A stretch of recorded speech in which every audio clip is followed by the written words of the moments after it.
Iya, terima kasih Anda masih bersama kami. Nggak terasa ya, hampir 1 jam kita berbincang dan mendapat berbagai pengetahuan baru untuk saya sih. Nah, tadi ada penelpon menanyakan tentang perlindungan asuransi. Ini standarnya seperti apa, Pak Suroto? Iya, Pak Roto. Ini soalnya manusiawi sekali, Pak. Betul. Artinya gini, banyak pekerja ya, Pak ya, bekerja sampai larut malam. Kemudian mungkin dari sisi tempat tinggal, kesehatan, kadang-kadang mohon maaf Pak, agak tidak layak karena mungkin masyarakat banyak melihat Pak Bambang ya, Mbak Zul ya. Karena saking banyaknya yang bekerja di sana ribuan, sementara tempat tinggal di sekitar Jakarta atau di sekitar Proyek sendiri sangat terbatas. Nah, sebenarnya kalau dari perusahaan sendiri, baik mungkin BUMN atau swasta, menghandle masalah ini seperti apa? Yang tadi yang ditanyakan Mbak Sinta ya. Dari Depok. Jadi gini, silakan Mbak Roto. kami sampaikan bahwa kami pastikan bahwa semua pekerja di proyek-proyek kita itu dalam lindungan BPJS. BPJS itu satu. Kedua, kita tidak mengenal kerja lembur lagi yang sampai pagi sampai pagi. Semuanya kita pakai shift. Betul. Jadi semuanya mereka jamnya tertentu. Ada ini Pak aturan, misalnya satu orang itu boleh bekerja maksimal berapa sih? Maksimal 8 jam, paling lembur 2 jam lah, paling lembur 2 jam lah. Nggak boleh lebih dari itu. Kerja yang full itu udah kuno ya, bukan tidak digunakan kita lagi harus sistemnya. mengukur kemampuan manusia. Karena begitu terlembur maksimal, produksinya juga nggak ada. Itu. Kemudian yang selanjutnya adalah bahwa kita di dalam menempatkan pekerja itu katanya dengan GIC. Dengan adanya GIC kita sekarang kita tingkatkan budgetnya. Kita siapkan tingkatkan budgetnya untuk meningkatkan GIC, salah satunya memberikan ruang atau tempat yang layak bagi para pekerja. Itu salah satu unsurnya di situ.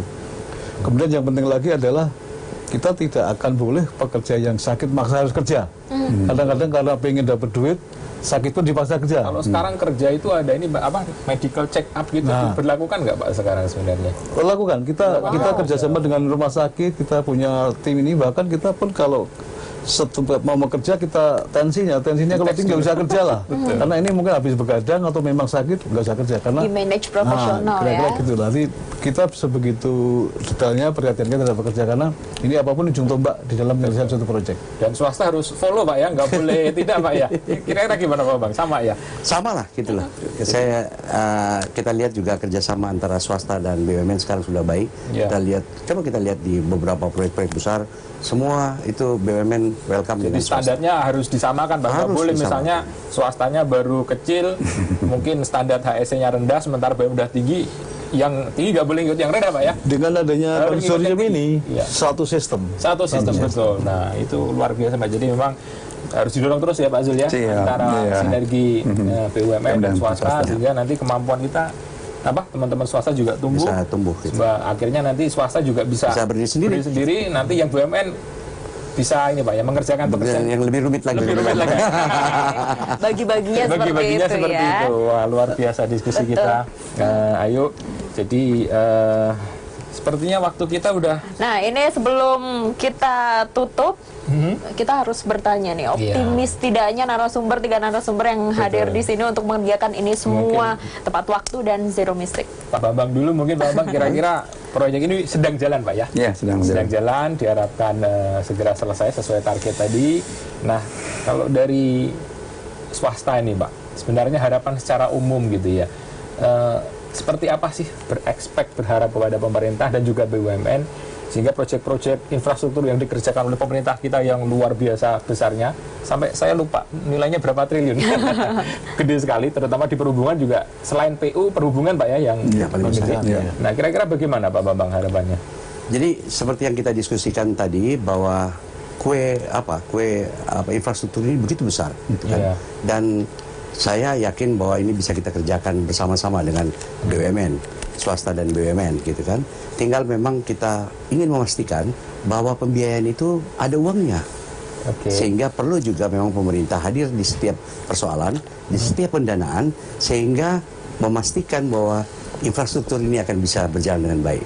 Wah, luar biasa akhirnya. Jadi, nah kemudian Pak Roto nih, satu mungkin berkaitan dengan proyek ini dulu Pak, proyek double track atau kita nyebutnya Dwi Ganda.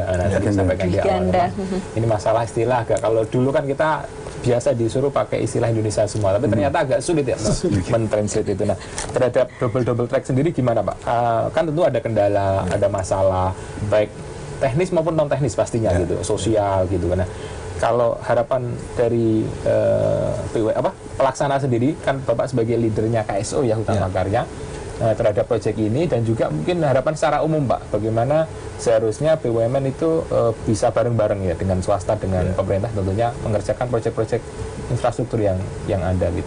Jadi khususnya proyek double track ini kami mempunyai harapan bahwa proyek ini sangat penting bagi masyarakat, sangat bermanfaat bagi masyarakat dalam moda transportasi. Proyek ini harus selesai di tahun 2019, proyek double track ini. Kami sangat berharap pada partisipasi masyarakat, karena ini ada beberapa lahan yang belum bebas.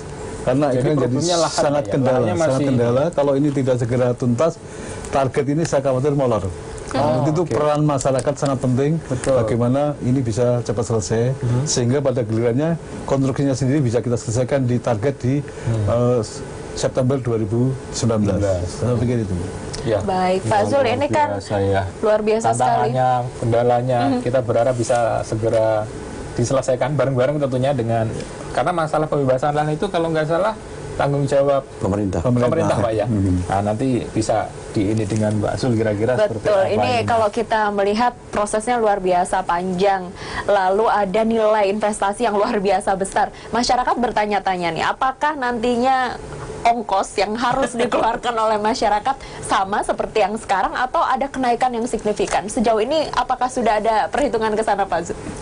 Baik, sebenarnya kalau kita bicara untuk angkutan kota, angkutan massal, tentunya kita harus melihat dari kemampuan masyarakat. Betul. Apalagi ada kebijakan tadi saya sampaikan, ini salah satu upaya untuk mengatasi kemacetan.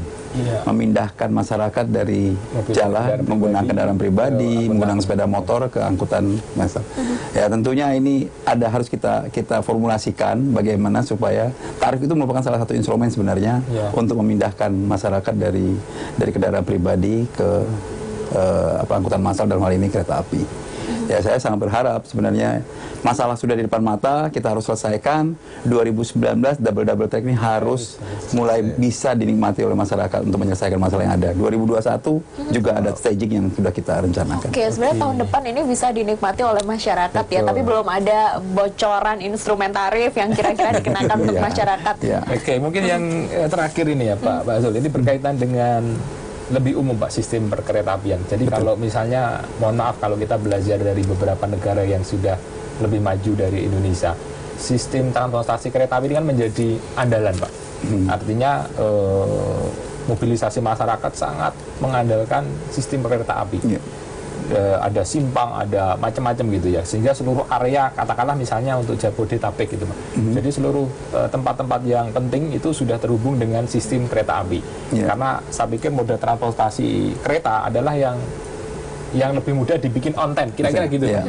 Nah, kalau rencana dari Kementerian Perhubungan sendiri Pak, khususnya di Direktorat Bapak mengenai sistem perkeretaapian, mungkin belum ngomong sampai ke seluruh Indonesia, kita ngomong sekitaran metropolitan. Nah, itu seperti apa Pak harapan Bapak, kemudian kira-kira apa yang harus sudah disiapkan gitu Pak? Baik Pak Dandun, jadi memang kita sudah ada semacam master plan, dana umum angkutan massal berbasis jalan rel. Jadi itu dalam bentuk peraturan Menteri Perhubungan nomor 54 tahun 2013. Jadi double track ini bagian daripada itu. Jadi bagaimana kita menata Jabodetabek ini terkait dengan tentunya agar masyarakat bisa menggunakan angkutan umum massal tadi.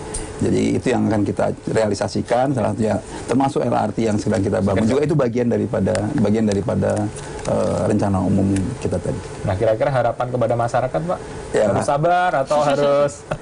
Ya, pemerintah berusaha untuk mempercepat itu. Jadi ini salah satu sebenarnya mempercepat, karena tadi saya sampaikan proyek ini udah demikian lamanya, kita harus segera melayani masyarakat untuk melakukan pergerakan sehingga kegiatan ekonomi tentunya di Jabodetabek ini bisa selesai. Jadi oke, terakhir nih Pak Roto, Pak Bambang, optimis kalau proyek ini akan berjalan sesuai target, selesai tepat waktu, Pak Roto? Optimis optimis. Pak Bambang juga optimis, Saya semuanya juga senang optimis. ini. Kita bisa menunggu punya ya. kereta, menunggu. Baik, dan tidak terasa kita sudah di penghujung acara. Terima kasih Pak Zul, Pak Roto, Pak Bambang. Terima kasih sudah berbincang dan memberikan edukasi yang luar biasa kepada masyarakat yang tentu saja sudah tidak sabar ya di 2019 untuk menikmati pembangunan kita sudah ini. banyak berbicara tadi tentang mulai kenapa sih ini harus ada, kemudian metode teknologi, dan kemudian tadi rencana-rencana jangka panjang dari pemerintah tentang sistem perkeretaapian Indonesia. Betul. Wah, luar biasa, kita mendapatkan pencerahan yang besar nih malam ini. Dan minggu depan kita akan punya tema yang berbeda lagi. Dan pastikan pemirsa Anda masih bersama kami minggu depan, masih jam 7 sampai jam 8 malam. Akhirnya saya Ayu Ardani pamit dan rekan saya Dandung Sri Harninto. Terima kasih, sampai jumpa minggu depan. Selamat malam.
Terima kasih Anda telah menyaksikan